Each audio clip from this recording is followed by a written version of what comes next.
여러분 안녕하십니까? 오늘 아침에도 우리 함께 하나님 말씀 나누겠습니다. 마태복음 27장 오늘은 51절부터 56절의 말씀입니다. 이에 성소 휘장이 위로부터 아래까지 찢어져 둘이 되고 땅이 진동하며 바위가 터지고 무덤들이 열리며 자던 성도의 몸이 많이 일어나되 예수의 부활 후에 그들이 무덤에서 나와서 거룩한 성에 들어가 많은 사람에게 보이니라.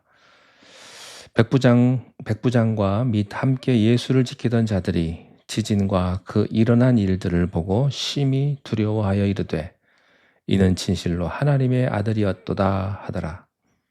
예수를 섬기며 갈릴리에서부터 따라온 많은 여자가 거기 있어 멀리서 바라보고 있으니 그 중에는 막달라 마리아와 또 야고보와 요셉의 어머니 마리아와 또 세베대의 아들들의 어머니도 있더라. 아멘. 예수님의 십자가의 죽음 그리고 죽음 이후의 모습을 오늘 말씀에서 보여주고 있습니다. 예수님의 7번째 마지막 말씀은 완성의 말씀입니다. 요한복음 19장 30절에 그 마지막 말씀이 있는데요. 예수께서 신포도주를 받으신 후에 이르시되 다 이루었다 하시고 머리를 숙이시니 영혼이 떠나 가시니라. 다 이루었다. 이 말씀은 우리의 구원을 완성시켜주는 말씀입니다. 구원은 쉼표가 아니라 마침표입니다. 선교사를 선발을 할 때 그 사람에 대한 여러 가지 사항을 점검을 하는데요. 그 중에 빠질 수 없는 매우 중요한 두 가지 사항이 있다고 합니다. 첫째는 선교사로 가는 사람의 성격을 점검하는 겁니다. 성격이 굉장히 중요하거든요. 하나님의 일을 하는 사람도 성격이 굉장히 중요합니다. 그래서 선교사로 가는 사람이 다른 사람과 화합을 잘하는가 이걸 봅니다. 선교사로 가는 분 중에 고집도 세고 성격도 괴팍한 사람들이 많아요. 아닐 것 같지만 많습니다. 그만큼 자기 주관이 강한 겁니다. 그래서요, 남 얘기를 잘 듣지 않습니다. 또 남과 조화를 이루는 일을 잘 못합니다. 그래서 선교사로 가기 전에 누구하고도 조화를 이루는 사람이 되도록 그런 도와주는 그런 훈련이 필요해요. 싫어하는 유형의 사람과 함께 살면서 서로 부딪혀 모난 부분이 깎이도록 만드는 그런 훈련이 필요하다고 합니다. 자, 또 하나 선교사님들 선발할 때 보는 것은요. 그것은 그 사람이 무슨 일을 끝마쳐 본 경험이 있는가 하는 겁니다. 주어진 일을 끝마치지 못하는 사람은 인내와 책임감이 없는 사람입니다. 직장도요. 한 곳에 계속 머물지 못하고 조금만 문제가 생기면 여기저기 철새처럼 옮겨 다니는 사람이 있습니다. 무슨 일이든지 끝마쳐보지 못한 사람은 새로운 일이 주어져도 여전히 마치지 못해요. 일을 마치려면 고통이 따르고 손해가 따르기 때문에 인내가 필요하죠. 예수님이 다 이루었다라고 말씀하셨기 때문에 우리의 구원은 완전한 것입니다.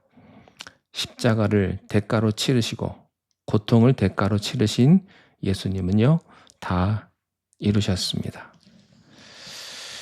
자, 우리는 지금까지 십자가를 생각을 했습니다. 십자가를 바라보시는 하나님의 입장을 보았고 또 십자가를 지시는 예수님 자신의 입장도 보았고요. 이 시간에 십자가의 주변의 사람들이 어떤 태도인지를 조금 더 살펴보겠습니다. 자, 지금 십자가에 달리신 예수님이 물과 피를 흘리시고 계십니다. 고통을 당하고 계십니다. 절규하고 계십니다. 이것을 목격한 사람들은 여러 가지 반응을 보여요. 예수가 지금 중얼거리는 걸 보니까 너무 고통스러워서 구약시대 능력의 예언자였던 엘리야를 부르는가 보다. 엘리야를 불러서 도움을 요청하는가 보다. 이렇게 생각을 했습니다. 또 어떤 사람은 예수님이 너무나 고통을 당하고 있기 때문에 지금 비명 지르고 있다. 이렇게 생각을 했어요. 그래서 마취제의 기능을 하는 신포도주를 해용에 묻혀서 예수님의 입술에 넣어 주었습니다. 또 어떤 사람은 예수가 엘리야를 부르네. 정말 엘리야가 오는지 안 오는지 보자, 이렇게 조롱 섞인 눈으로 십자가를 바라보고 있었습니다. 이것이 바로 십자가 주변에 있었던 사람들의 반응입니다. 이것이 오늘날 전 세계 인류의 대다수의 사람들이 십자가를 바라보는 태도입니다. 사람은 누구든지 자기의 생각과 경험을 넘어선 그 이상은 품지를 못합니다. 십자가 주변에 있는 사람들은 십자가와 가장 가까이 있으면서도 십자가를 바라보지 못했다는 거죠. 교회에 와 있는 분들은 가장 가까이 주님과 계신 분 아니겠습니까? 그런데 슬프게도 예배를 드리는 사람 중에서도 하나님을 전혀 만나지 못하고 그저 돌아가는 사람이 있습니다. 예배 형식에만 참여하고 돌아가는 사람이 많은 거죠. 죄인은 아무리 자신을 변명해도 역시 죄인입니다. 어떤 환자가 아무리 좋은 옷을 입고 화장 잘하고 좋은 자동차를 타고 다녀도요, 환자예요. 환자는 환자죠. 아픈 사람은 아픈 사람이고요. 아무리 거칠애를 할지라도 우리의 죄를 없게 할 수는 없습니다. 믿음이 없고 성령을 경험하지 않은 사람에게서 십자가란 황량한 갈보리 언덕에 세워진 하나의 사형 도구에 불과한 겁니다.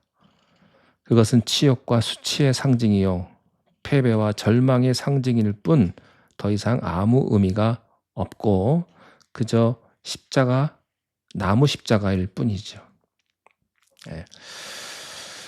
그러나 회개한 양심과 성령의 감화, 감동을 받은 사람에게는 십자가는 살아 움직이는 하나님의 구원의 능력으로 변화되는 것입니다. 예수님이 십자가에서 운명하실 때 성전의 휘장이 위에서부터 아래로 찢어졌습니다. 이제는 더 이상 염소나 송아지의 피를 빌리지 않고 예수 그리스도의 이름을 부르는 자는 누구든지 하나님 앞에 나아갈 수 있는 길이 열렸다는 것을 보여준 것입니다. 바위가 터지고 땅이 진동하고 무덤이 열렸다는 것은 죽음의 권세가 깨지고 악의 세력이 무너졌다는 것을 보여주는 거죠. 죽은 성도의 몸이 많이 일어났다는 것은 부활을 상징합니다. 새하늘과 새 땅, 승리의 주님, 재림의 주님이 영광스럽게 다시 오시는 것을 이들에게 보여주시는 거예요. 자, 이런 광경을 봤을 때 그들의 반응은 어떠했습니까? 한마디로 충격과 그런 두려움을 받았던 거죠. 그래서 그들은 태도를 바꿔요.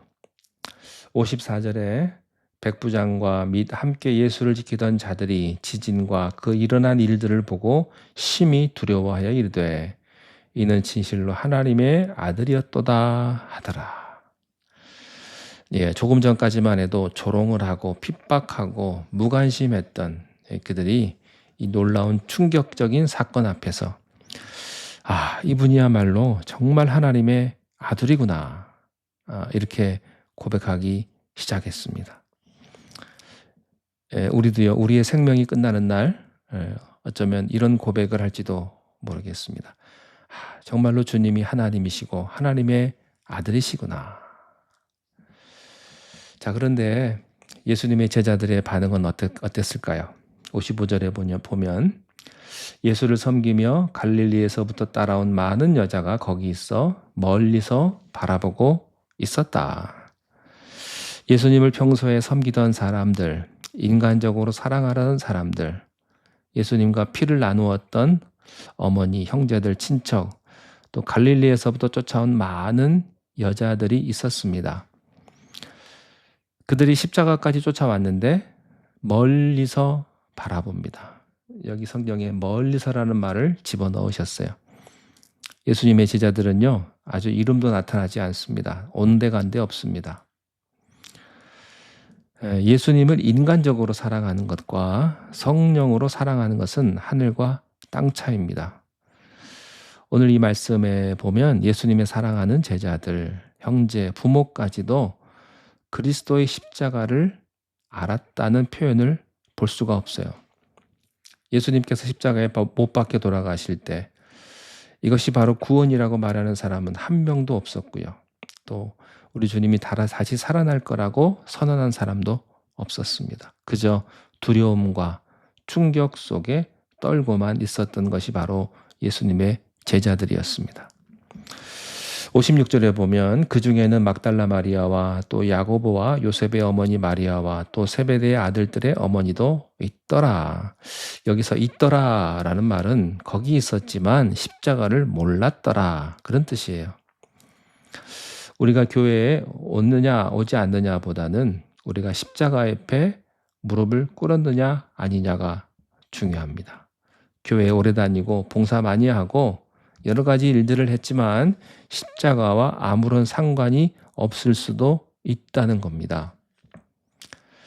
십자가 앞에서 눈물을 흘려본 적이 없는 사람, 양심의 가책을 느껴본 일이 없는 사람, 예수님, 내가 죽어야 될 그 십자가에 주님이 대신 죽으셨습니다 라고 고백해보지 못한 사람이 과연 예수님을 믿고 있는 것이겠습니까?